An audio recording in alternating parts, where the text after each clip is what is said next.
कवि सम्मेलन देख देख के घर की शीला देवी को शेर और शायरी का बुखार चढ़ गया था।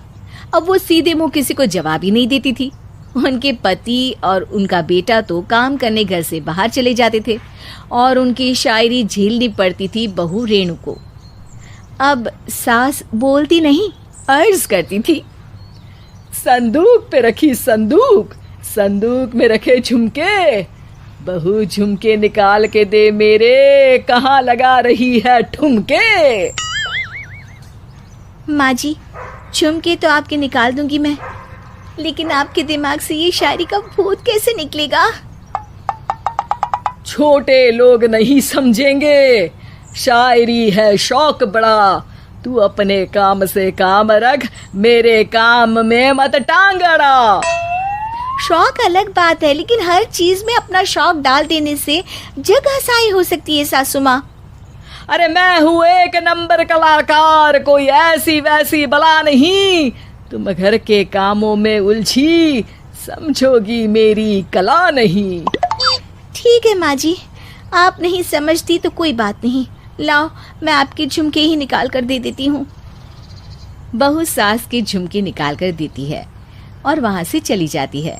शाम को बहू अपने पति से शिकायत करती है, सुनिए जी, आप माँ को कुछ समझाते क्यों नहीं? अरे क्या समझाना है माँ को? अरे अपनी शायरी थोड़ी कम करे ना। अरे तुमको उनकी शायरी से क्या दिक्कत है? अरे मुझे नहीं, पर पड़ोस में सब लोग हंसते हैं, कहते हैं बुढ़ापे में लोग सठिया जाते हैं, लेकिन शीला जी तो शायर हो गई हैं। अरे लोगों का काम है कहना, लोगों की बातों का क्या टेंशन लेना। अरे वाह, मैंने भी शेर कह दिया, वाह वाह वाह वाह। देख लो, तुमसे किसी ने कहा नहीं और तुम्हारे सामने कोई माँ की बुराई नहीं करता तो तुमको फर्क नहीं पड़ रहा।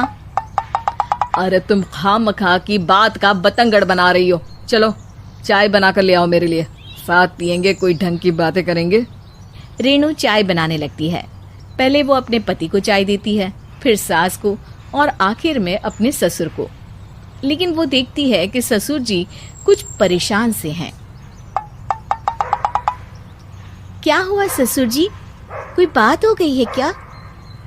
अरे तेरी सास बात बात पे शायरी करती है।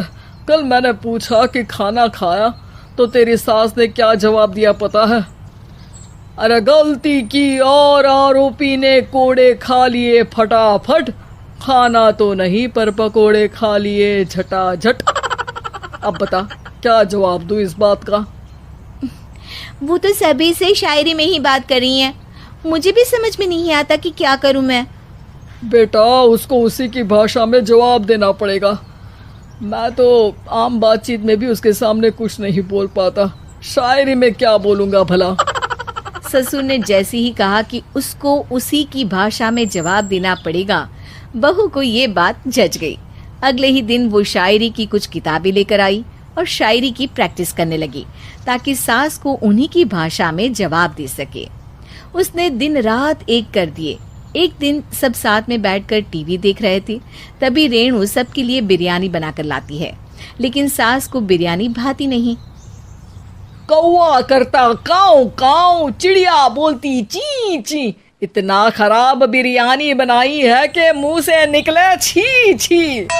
बस इसी मौके का तो बहू को इंतजार था, क्योंकि अब बहू सास को उसी की भाषा में जवाब देने के लिए तैयार थी। माँ जी, हमको अपनी ये बेकार शायरी ना सुनाइए, जैसी भी बनी है बिरयानी चुपचाप खाइए। ससुर जी और रेणु के पति ने रेणु का जवाब सुनते ही जोर से ताली बजाई और सास ने जब रेणु का शायराना जवाब सुना तो उनके गले में बिरयानी अटक गई। बहू ने एक और शायरी का तीर छोड़ा।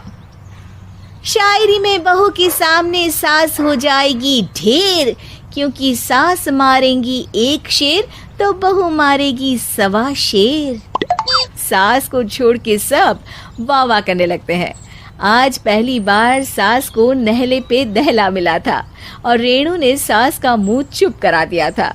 अगले दिन रेणु का पति उससे कहता है, अरे वाह, तुमने तो माँ की बोलती बंद कर दी, मजा आ गया। अब मेरे लिए कुछ बना दो, खाकर मैं काम पर चला जाऊं। शायरी ही है मेरा जीवन, वही करूँगी जी भर के। नौकरानी रख लो कोई, काम नहीं करूँगी मैं घर के। अरे तुम क्या माँ जैसी हरकतें करने लगी, सीधे सीधे बात करो ना। हो गई कल शायरी, रोज थोड़ी ना करोगी। शीशी भरी गुलाब की पत्थर पे फोड़ दो, जो मुझे शायरी से रोके उसके कान मरोड़ दो। पति घबराकर वहां से चला जाता है और बाहर उसके पिताजी के पास जाकर बैठ जाता है। दोनों अपनी बीवियों की शायरी से परेशान है। ससुर को पछतावा होता है कि क्यों उसने बहू को सास की भाषा में ही जवाब देने का आइडिया दिया। अब तो घर में दो दो शायर हैं। दोनों एक साथ दुखी स्वर में कहते हैं, हम दोनों की ही बीवियां जब से शायर हो गई है, क्या बताएं, जिंदगी एक फटा हुआ टायर हो गई है।